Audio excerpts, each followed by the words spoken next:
If God called me to this homeschooling, motherhood, homemaking, then why do I feel like I'm so bad at it? That was my honest question during one of our hardest seasons.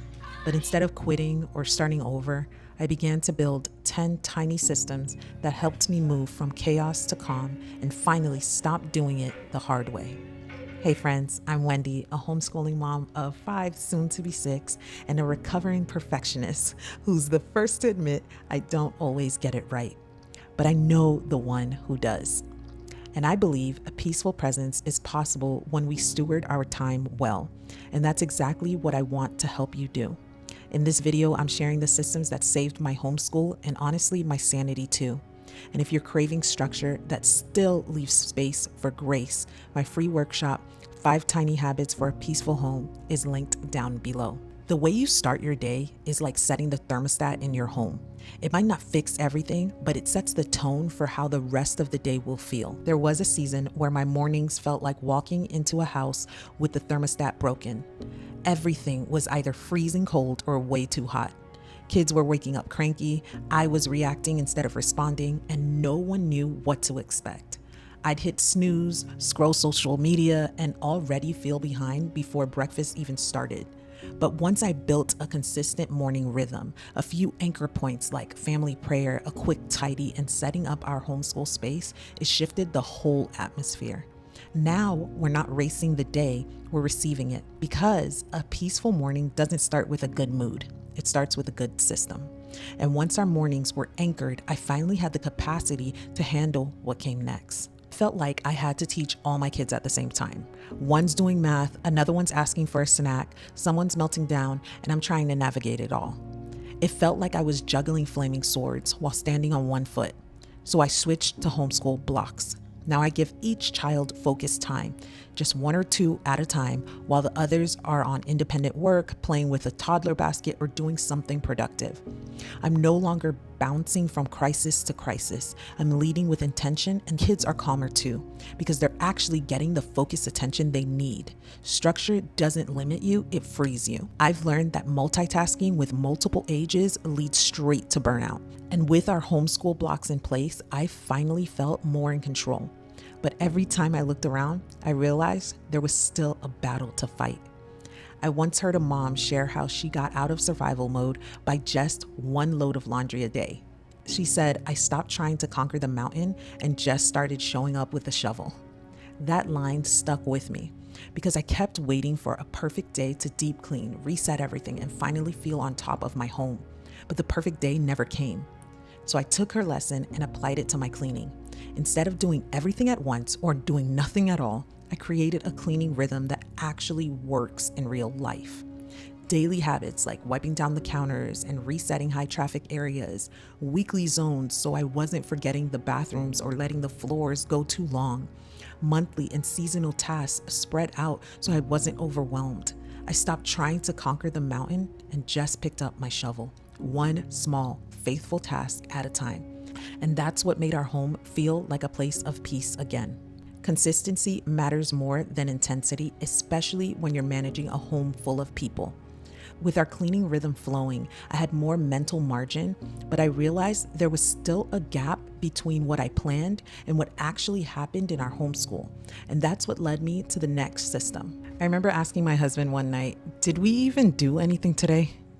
While I stared at our messy table and the untouched checklist in my planner, he looked at me and said, "You read to the kids, you helped with math lessons, and you kept everyone alive. Sounds like a win to me." But I didn't feel like I was winning because I was measuring our success by a plan we weren't following. So I flipped it. Instead of writing the plan first and feeling guilty when we didn't follow it, I started documenting what we actually did each day. And I realized we were doing plenty. Reverse planning became my reality check and my encouragement log. It helped me see our progress without the pressure. Now I plan loosely for the week ahead, but I track what we complete day by day. It's flexible, grace-filled, and so much more honest because sometimes what feels like not enough is actually more than enough when you see it clearly. Planning doesn't have to be about control. It can be about clarity. And reverse planning helps you celebrate what is happening instead of stressing over what's not. Once I started celebrating what we were actually doing, I realized there was still one area where I felt defeated almost daily. For a long time, dinner felt like a daily emergency, like I was a short order cook in a diner where no one placed their orders until 5 o'clock. And somehow I was still expected to make it delicious, healthy, and on time. Every day I felt behind, and every evening ended with me frustrated, overthinking what should have been a simple part of the day. Then I realized something. Meal planning is like laying out clothes the night before. It doesn't put the clothes on me, but it removes the mental load. So I started planning our dinners a week at a time. Not 21 meals, just dinner. I gave each night a theme: pasta, soup, tacos, leftovers. I wrote out a short grocery list, and suddenly dinner time became just another part of the rhythm, not a daily fire drill. It gave me margin, it gave me energy, and it gave my family more calm around the table. Not because I became a chef, but because I stopped letting dinner sneak up on me. Meal planning isn't about perfection, it's about peace. It frees your mind and makes room for presence at the table. With meals simplified and the house running more smoothly, I expected to feel totally on top of things. But instead, I kept getting blindsided by a fussy toddler, a last-minute grocery run, or just plain exhaustion. I realized it wasn't that my systems were broken, it's that I never left room to breathe. I once heard someone say, even books need margins. If the words went edge to edge, line after line, the whole page would feel overwhelming. And honestly, that was my life. Every minute was scheduled, every space was filled. So when something unexpected happened, like a meltdown, a mess, or me just needing a moment to cry, I had nowhere to put it. There was no white space, no room to shift, no room to recover. That's when I started building margin blocks into our day, not as wasted time, but as space for grace. I left gaps between subjects. I created buffer before dinner. I stopped trying to pack every hour with purpose. And you know what? It didn't make us less productive. It made us more peaceful. Because now, when life throws a curveball, I don't feel like everything's ruined. There's room to adjust, room to recover, room to be human. Life will interrupt you, but margin gives you somewhere to put those interruptions without everything falling apart. And with margin built in, I started to notice something else. It wasn't just about how we were spending our time. It was about how the kids were learning to own their time too. Teaching my kids without an independent work system felt like trying to direct traffic without stoplights. Everyone needed me at once. No one knew where to go, and I was standing in the middle, waving my arms and shouting, "Just wait your turn." I was mentally exhausted before 10 a.m. So we added something simple, an independent work check-in. Each child knew what they were expected to complete without my help, and they also knew when they would check in with me for feedback or support. It wasn't perfect, but it gave them direction and it gave me breathing room. Because just like traffic needs signals to flow, our homeschool needed rhythms that let us move in sync without constant collision. Kids thrive when they know what's theirs to do, and so do moms. Clear expectations build confidence, independence, and peace for everyone. With the kids managing their schoolwork more independently, I started noticing something else. They were capable of so much more than I was giving them credit for, not just in academics, but in the daily work of our home. And that's when it clicked. Maybe I didn't need to carry it all. Maybe they weren't just students in our homeschool, they were contributors in our family. One afternoon, I found myself on my knees, scrubbing something sticky off the floor, holding a baby and shouting down the hall, "Who left this mess?" And one of my kids, sweet as can be, peeked around the corner and said, "I didn't know it was my job." It hit me like a ton of bricks.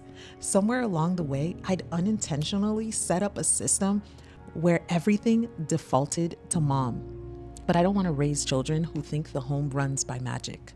So we reframed everything. We stopped calling them chores and started talking about contributions, because this home, it belongs to all of us.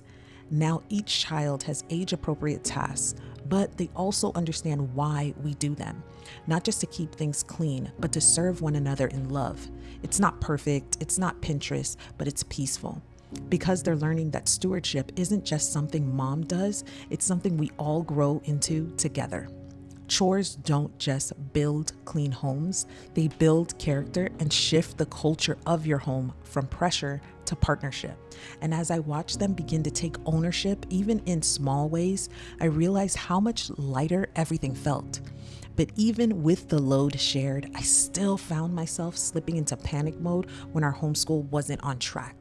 That's when I realized maybe the track needed adjusting. It was mid-January, we were halfway through the school year, and somehow only on lesson 47 out of 170. I had the baby on my hip, someone crying over fractions at the table, and I was doing the math like, if we doubled up every day and give up weekends, maybe we can finish by July. That's when I realized the problem wasn't our curriculum. The problem was how I was measuring our progress. I had to figure out a way to make things more doable. I decided instead of trying to plan the whole year at once, I broke everything down by quarters, 12-week chunks, 4 chances to reassess, pivot, and adjust. It gave me space to breathe and permission to not panic every time we had a slow week. Now, each quarter, I glance at where we are, adjust as needed, and keep moving. It's flexible, realistic, and honest. And most importantly, no more mid-year math breakdowns. When you plan in quarters, you stop reacting to where you should be and start stewarding where you actually are. And once our year had room to flex, I wasn't just feeling more peace in our schedule. I was finally seeing peace show up in my spirit. But even then, I was bumping into this quiet pressure to do more, plan better, be on top of it all. And that's when I realized my goals needed as much grace as my schedule. I used to plan goals like I was prepping for battle, big lists, bold headlines. And by November, half of them were undone, and I felt like a failure. But one night I was journaling and I wrote down this thought: if God called me to this, then why do I feel like I'm failing at it? And right there, the Holy Spirit nudged my heart. Maybe the problem wasn't my calling, it was how I was measuring success. So I stopped setting goals that demanded perfection. Instead, I started setting grace-filled goals with room for margin, space for slow progress, and faith that God would multiply my small steps. Now, I write goals in pencil, I pray before I plan, and I leave room for God to redirect me, because my goals aren't about proving myself. They're about stewarding what He's entrusted to me. Your goals should serve your calling, not shame you for being human. When grace leads, peace follows. And when I stopped chasing perfection and started building grace-filled systems like these, that's when our home finally started to feel like a place of peace again. Mama, these 10 systems didn't come from getting it all right. They came from not getting it right, from tears at the kitchen table, from feeling like I was always behind, from the quiet thought I couldn't shake. If God called me to this, then why am I so bad at it? But what I've learned slowly, painfully, and by His grace is that peace doesn't come from doing it all. It comes from stewarding what you've been given, one small system, one faithful habit at a time. So if any of this resonated with you, I want to invite you to go deeper with me. I created a free workshop called 5 Tiny Habits for a Peaceful Home, even when life feels loud.